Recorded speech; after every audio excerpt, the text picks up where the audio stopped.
À l'heure de la guerre en Syrie ou ailleurs dans le monde, à l'heure d'une course effrénée à l'armement de la part de certaines nations, voilà une exposition qui fait sens, sans interdit, quand il s'agit de montrer la réalité de la guerre atomique.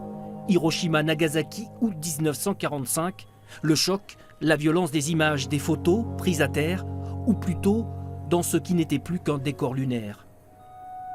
En fait, cette exposition, elle nous interroge vraiment sur ce que nous sommes capables de faire et d'être, et ce que la guerre nous autorise à être. Et finalement, c'est peut-être ça la principale monstruosité de la guerre, c'est qu'elle nous autorise à tuer, au nom du bien, au nom du mal, au nom de ce que vous voulez, mais elle nous autorise à tuer. Et elle nous autorise à tuer de plus en plus massivement. Yoshiko Kajimoto avait à peine 14 ans le 6 août 1945. Ce jour funeste où la première bombe atomique est larguée sur Hiroshima, il est 8h15.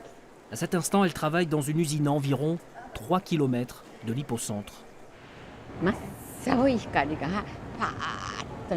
Au moment du bombardement, il y a eu une lumière très blanche. J'ai pensé que j'allais finir ma vie ici. J'avais en tête l'image de mes parents, mes frères et ma grand-mère. J'ai couvert ma tête, mes yeux et je me suis cachée sous une machine. Jamais au cours de ma vie je n'ai oublié la peur que j'ai eue ce jour-là. Et quand je revois ces images d'Hiroshima et de Nagasaki, je me dis qu'il ne faut plus jamais que cela se reproduise. Ce